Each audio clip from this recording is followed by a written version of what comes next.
Assalamualaikum warahmatullahi wabarakatuh. Alhamdulillahirrabbilalamin. Assalatu wassalamu asrofil anbiya'i wal mursalin Sayyidina Muhammadin wa ala alihi washabihi ajmain, amma ba'du. Sahabatku semuanya, para ayah bunda, kakak adik semuanya, dan pemirsa yang dirahmati Allah Subhanahu wa taala. Pada kesempatan hari ini saya ingin berbagi suatu hal, yaitu tentang pendidikan karakter. Jadi ayah bunda semuanya, kita terkadang berpikir bahwa anak-anak kita adalah diri kita dan kita punya wewenang besar pada anak-anak kita. Padahal anak-anak adalah pribadi yang berbeda dengan kita. Nah, sebelumnya di sini sebelum kita sharing ya tentang pendidikan karakter anak, saya ingin memperkenalkan diri terlebih dahulu. Jadi perkenalkan, nama saya Sita Siti Lena. Saya trainer pendidikan karakter anak dan penulis buku pendidikan karakter. Jadi waktu saya lulus S1, saya menulis buku tentang bahasa Jepang karena memang saya backgroundnya pendidikan bahasa Jepang. Nah, disinilah sebenarnya saya belajar tentang pendidikan karakter dari bangsa Jepang. Seperti kita ketahui bahwa Jepang terkenal dengan kedisiplinannya, dengan etos kerjanya, dan tentang integritasnya. Lalu apa yang bangsa Jepang lakukan sehingga masyarakat Jepang begitu disiplin, begitu taat kepada hukum, dan mereka itu tidak berani mengambil barang atau hak orang lain. Bahkan sampai ada yang namanya harakiri, itu bunuh diri karena mereka malu ketika didapati bahwa mereka melakukan sebuah kebohongan atau ketidakjujuran, dalam artian pengambilan hak orang lain. Ini semuanya sebenarnya bangsa Jepang melakukannya dengan pendidikan karakter berbasis bahasa. Jadi bahasa Jepang itu memang tidak mudah, tetapi benar-benar memberikan dampak yang luar biasa kepada anak-anak Jepang. Seperti juga setelah saya belajar bahasa Jepang dan saya menulis buku bahasa Jepang ini, saya memahami ternyata memang betul bahasa Jepang yang tidak mudah, dari penulisannya, bahasanya itu benar-benar memberikan anak-anak Jepang untuk dia selalu disiplin waktu, bekerja keras hanya untuk belajar bahasa Jepang itu sendiri. Nah, mungkin lain kali kita bisa mengulas tentang apa itu pendidikan karakter berbasis bahasa ya. Dan saya pun juga menulis di sebuah jurnal tentang bahasa dan pendidikan karakter. Karena memang dengan bahasalah anak-anak kita itu belajar karakter. Nah, dengan bahasalah orang tua menyampaikan ilmu, pengetahuan, juga nilai-nilai kebaikan ataupun moral dan agama. Seperti halnya ketika saya melakukan eksperimen, dan eksperimen ini saya lakukan setelah membaca sebuah tulisan buku ya, karya dari Profesor Masaru Emoto. Beliau menemukan bahwa ternyata pesan positif itu benar-benar membuat karakter atau kebaikan dalam diri seseorang, termasuk akan menyembuhkan sakit seseorang hanya karena pesan positif. Dan menurut Profesor Masaru Emoto, pesan yang paling positif adalah pesan cinta atau pesan kasih sayang. Karena itu ayah bunda tidak boleh mengatakan kata-kata yang menyakiti anak, yang membuat anak sedih. Jadi ayah bunda harus lebih sering banyak hal menyampaikan kata-kata pesan cinta, pesan kasih sayang yang memang diucapkan dengan penuh kasih dan sayang. Dan pasti ayah bunda akan merasakan perubahan-perubahan dalam diri anak. Kalau anak-anak kita itu dia gampang baper, gampang sedih, susah diatur, tidak patuh, mungkin bapak ibu jarang sekali memberikan pesan positif berupa pesan cinta, pesan kasih sayang. Bisa tidak hanya dengan ucapan ya, misalkan anakku sayang, anak mama, aku mencintai dengan bahasa-bahasa sentuhan ya, jadi kayak pelukan, dicium di kening, dielus di kepala. Inilah pesan-pesan positif yang akan membentuk karakter anak, yang anak itu juga penuh cinta dan dia akan penuh kebahagiaan. Ini semuanya juga saya teliti dalam disertasi saya, S3 saya, yaitu akhirnya saya melahirkan sebuah buku Pendidikan Karakter Ki Hajar Dewantara. Jadi perguruan taman siswa sebagai gagasan taman pengetahuan dan etika. Memang saya S2 S3 itu benar-benar meneliti khusus tentang pendidikan karakter, khususnya di taman siswa atau pendidikan karakter Ki Hajar Dewantara ini.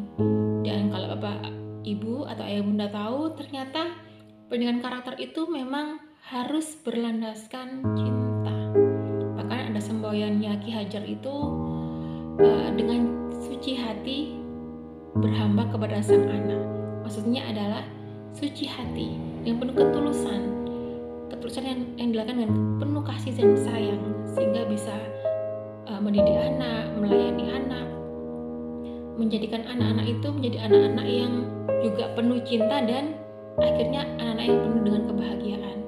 Kalau anak-anak itu bahagia, maka dia akan mudah belajar apapun. Seperti kalau kita ada anak kecil ya, punya anak balita atau dia masih TK atau KB, itu kan kalau lagi ngambek akan susah diajak untuk belajar, susah untuk diajak sekolah. Nah, ini maksudnya apa? Jadi anak itu harus bahagia. Kalau dia bahagia, dia akan mudah diajak belajar dan mudah menyerap semua pelajaran, termasuk belajar tentang karakter tadi itu. Jadi Ayah Bunda di sini apa yang paling utama adalah anak-anak bahagiakan hatinya, sehingga dia akan mudah belajar dan dia juga akan penuh dengan cinta dan kasih. Ayah Bunda semuanya, dalam sesi kali ini saya akan mengulas ya, jadi buku saya yang tentang pendidikan karakter Ki Hajar Dewantara ini, untuk kita lebih bisa akhirnya tahu tahapan-tahapan sebuah pendidikan karakter. Jadi kita mengetahui bahwa ternyata anak masih kecil itu atau anak usia balita sampai usia SD itu anak-anak yang masih perlu pembiasaan. Dalam pendidikan karakter Ki Hajar Dewantara itu disampaikan bahwa ada 4 tahapan pendidikan karakter. Yang pertama adalah syariat, yang kedua adalah hakikat, kemudian tarekat dan ma'rifat. Ini semuanya disesuaikan dengan psikologi perkembangan anak dalam artian usia. Jadi anak-anak yang masih balita, masih TK, masih SD itu mereka harus dengan masih tataran syariat. Apa itu syariat? Yaitu masih harus dengan pembiasaan, pengulangan, termasuk apa? Pengulangan ucapan pesan positif tadi. Kalau kita hanya selalu mengulang kata-kata yang buruk kepada anak, maka anak pun juga akan belajar tentang keburukan. Kalau kita selalu menghardik anak, membentak, anak-anak pun juga akan terendap di alam bawah sadarnya bahwa oh ternyata begini ya, hidup itu saya kok menerima banyak sekali pesan-pesan negatif. Mungkin ini yang bagus, itu yang mereka akan lakukan. Jadi jangan kaget ketika mereka besar, kok anak-anak kita gampang membentak orang tua, kemudian tidak patuh, ataupun tidak menghormati pada orang tuanya, ataupun guru-gurunya. Ini harus introspeksi diri, mungkin selama ini bahwa Bapak Ibu guru ataupun Ayah Bunda di rumah itu sering mengulang-ulang kata-kata negatif, sehingga anak-anak juga mengulang lagi begitu ketika dia remaja ataupun dewasa. Lalu yang kedua, tahapan pada hakikat ya, setelah syariat ada hakikat. Ini usia-usia SMP. Kenapa disebut hakikat? Karena menurut Ki Hajar Dewantara, setelah anak biasa melakukan sesuatu kebaikan, maka perlu kemudian dikasih pengertian, pemahaman. Kenapa kok harus bangun pagi, kenapa harus ibadah, kenapa anak harus patuh kepada orang tua. Itu diberikan argumentasi. Karena sebenarnya anak-anak ini suka diskusi. Anak yang sudah menjadi remaja, dia akan banyak tanya, loh mah kenapa kok begini, kenapa kok begitu, kenapa nggak boleh. Nah itu sudah dimulai diskusi berargumentasi kepada anak. Kalau kita tidak melakukannya, anak akan mencari kepada orang lain, bahkan akan mencari di medsos ataupun di dunia maya seperti internet ya, yang itu juga tidak bagus gitu loh untuk anak-anak. Lebih baik kita sebagai orang tua ataupun sebagai guru yang mengajarkan langsung dengan diskusi kritis argumentatif. Nah ketika itu sudah anak-anak sudah terbiasa, kemudian dia paham, oh iya ya seperti ini. Lalu apa yang ketiga? Tahapannya adalah tahapan tarekat ya. Jadi tarekat itu sebenarnya adalah jalan.